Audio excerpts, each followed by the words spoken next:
Awalnya mereka ketakutan, namun teriakan Hinata membuat mereka kembali bangkit dari putus asa. Sontak di situ, para ksatria suci berkata, "Itu benar apa yang dikatakan Hinata-san. Ayo kita lakukan apa yang bisa kita lakukan." Semuanya menganggukkan kepalanya, setuju dengan arahan Hinata, kecuali satu orang, yaitu Ritase. Ritase berkata, "Iya, Ri. Kita hanya membuang waktu untuk membuang nyawa kita secara percuma." Ritase nggak setuju, karena dia terlalu takut. Tapi di satu sisi, dia juga tidak bisa melarikan diri. "Wahahaha, mari kita tunjukkan hasil pelatihan kita pada mereka," ucap Bacchus. Meskipun Bacchus mengatakan itu dengan penuh semangat, tapi di dalam lubuk hatinya, dia ketakutan. Arnold pun ikut menjawab, "Ikuzo temera, ora." Dan seketika, teriakan itu membuat semua ksatria suci bersatu.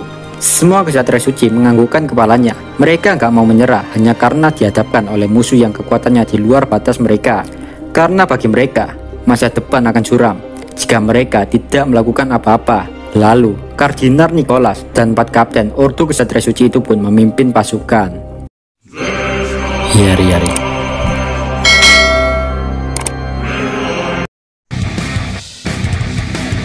Para ksatria suci mulai bergerak sesuai dengan pola pelatihan. Mereka menyebar menjadi 5 arah di sekitar alun-alun, membentuk bintang berujung 5. Kemudian mereka membangun penghalang isolasi dengan kekuatan gabungan semua orang. Tujuannya agar monster Dajjal itu tidak menyerang orang lain yang ada di luar penghalang.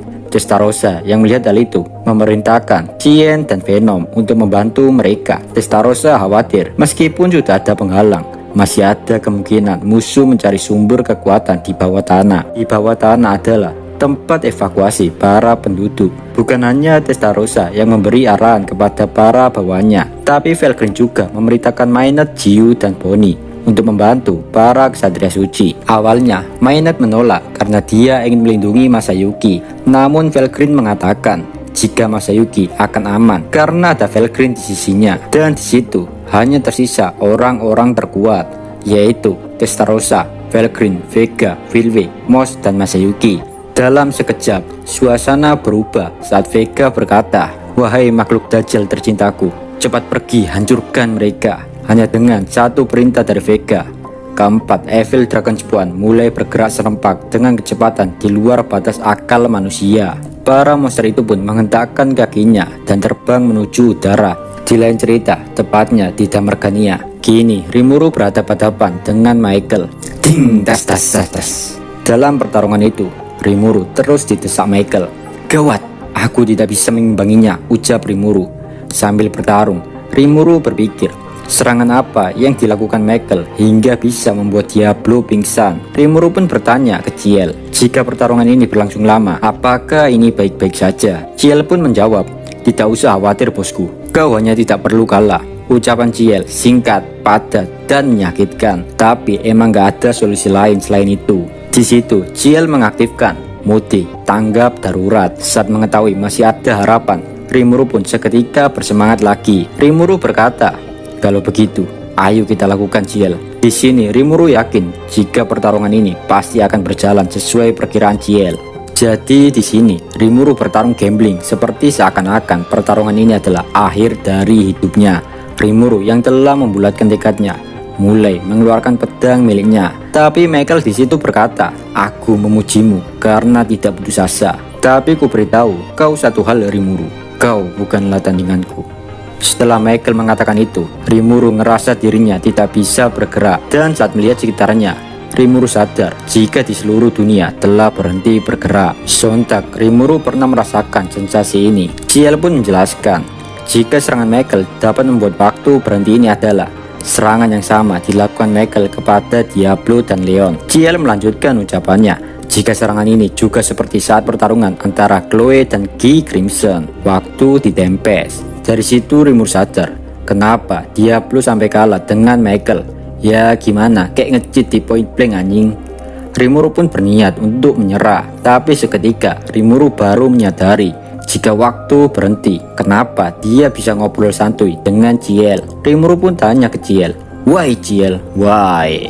Ciel pun menjawab jika mereka bisa melakukan obrolan santuy itu karena telah mengaktifkan mode tanggap darurat. Rimuru merasa sedikit agak lega karena mungkin Rimuru bisa melalui hari yang sulit ini seperti hari-hari biasanya. Namun Rimuru terlalu menyepelekannya. Meskipun pikiran Rimuru sadar, tapi Rimuru tidak bisa menggerakkan tubuhnya. Sementara Michael mulai mendekat ke arah Rimuru dengan membawa pedangnya. Rimuru terus berusaha untuk bergerak, tapi semua usaha Rimuru percuma dan sia-sia karena tubuhnya tetap diam di tempat. Saat Michael sudah berada di depannya dengan mengayunkan pedangnya, Rimuru hanya bisa pasrah membiarkan tubuhnya ditebas oleh Michael. Tapi tiba-tiba, masih terlalu dini untuk menyerah Rimuru sama. Itu adalah suara Ciel untuk menyemangati Rimuru. Dan setelah itu, Rimuru mendengar suara-suara pembangkit nafsu. Rimuru Sensei, aku datang untuk membantumu loh. Itu adalah suara Chloe. Dan ting, Chloe menangkis serangan pedang Michael yang akan menebas Rimuru. Sementara Rimuru hanya bisa melihat Chloe dari belakang sambil memuja tubuh semok Chloe. Di situ, Ciel berhasil memanipulasi partikel informasi sebagai pengganti sihir. Makanya Rimuru dan Ciel dapat ngobrol santuy. Rimuru masih melihat sekitarnya. Rimuru masih heran kenapa Chloe bisa bergerak bebas di dunia yang telah terhenti. Rimuru berpikir mungkin Chloe menggunakan percepatan pikiran dengan memantulkan partikel informasi. Rimuru mencoba berkomunikasi dengan Chloe. Rimuru berkata, "Arigato Chloe, kau telah menyelamatkanku. Namun untuk sekarang, tubuhku masih belum bisa aku gerakan." Chloe pun menjawab, "Oh, santuy aja Rimuru-san."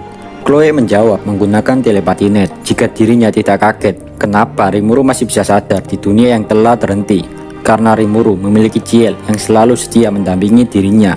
Rimuru bertanya-tanya, sejak kapan Chloe mengenal Ciel? Ciel pun menjelaskan, jika keberadaannya sudah diketahui Chloe saat Ciel terhubung dengan Kronoa yang ada di dalam tubuh Chloe.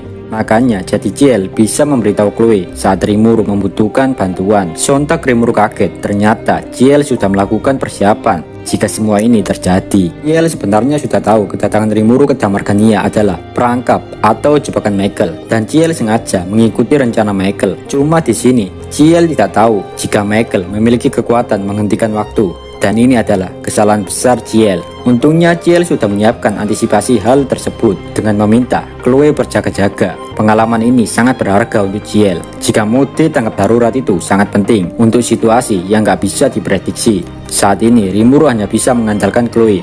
Di situ Michael bingung dan hanya bisa terdiam melihat Chloe yang bisa bergerak bebas. Tapi selang beberapa lama, Michael pun bergerak dengan mengangkat pedangnya dengan tangan kanannya. Di hadapan Chloe, Michael berkata, "Aku tidak percaya ini. Aku tidak menduga ada orang lain selain aku dan Velzat yang masih bisa bergerak di dunia yang telah terhenti ini." Chloe yang mendengar ucapan Michael hanya tersenyum. Ya jelas saja cuy, kan Chloe punya kekuatan memanipulasi waktu. Tapi Michael di situ seketika emosi. "Berhenti mengejekku bajingan. Apa yang kau lakukan? Aku tidak merasakan raja harapan Sariel pada dirimu." Menurut Rimuru, Michael mungkin bisa mendeteksi skill ultimate malaikat pada diri Chloe. Namun kini, Michael memastikan jika di dalam diri Chloe, Michael tidak bisa lagi merasakan Hope King Sariel atau Raja Harapan Sariel. Rimuru berpikir ada kemungkinan Chloe berhasil menyublim Raja Harapan Sariel dan mengubahnya menjadi kekuatannya. Sedangkan Ciel ingin tahu, karena jika Ciel bisa menemukan rahasia Chloe, masih ada kemungkinan untuk Ciel bisa menemukan solusi agar bisa bergerak di dunia yang telah dihentikan Michael. Tapi Rimuru menolak keinginan Ciel untuk tidak mencari lebih dalam tentang skill Chloe, karena itu juga termasuk privasi Chloe. Di situ, Chloe menjawab pertanyaan Michael. "Tidak ada alasan untukku menjawab pertanyaanmu Michael." Mendengar ucapan Chloe, tampaknya Michael sudah menduga jika respon Chloe akan seperti ini. Tanpa banyak cincong, Michael mengambil kuda-kuda, di mana Michael sudah bersiap menyerang Chloe dengan pedangnya. Michael berkata, "Bicara denganmu hanya membuang waktuku. Aku akan melenyapkanmu, bersiaplah Chloe." Sementara Chloe menjawab dengan tatapan dingin, "Aku akan membuatmu menyesal karena telah menjadikanku musuhmu Michael." Dan pertarungan pun antara si seksi Chloe melawan si pirang Michael pun dimulai. Pertarungan itu terjadi sangat-sangat luar angkasa karena pertarungan mereka sangat cepat, bahkan melebihi kecepatan cahaya. Anda yang mengaku fashion karena selalu colek setiap hari, nggak akan bisa se-fashion pertarungan mereka berdua. Di satu sisi, Ciel mengevaluasi pertarungan Chloe dengan Michael. Ciel berkata, Alasan kenapa Michael dan Chloe bisa bergerak bebas di dunia yang terhenti karena mereka berdua berhasil mengubah bentuk kehidupan, bahkan jiwa raga mereka ke bentuk partikel informasi sehingga bisa berevolusi menjadi kehidupan digital. Jika sudah menjadi menyatu dengan kehidupan digital, otomatis ngomong, jalan, kencing, semuanya bisa dilakukan meskipun dunia telah terhenti. JL menyimpulkan, jika menggunakan mode tanggap darurat dan diperkuat lagi untuk berevolusi,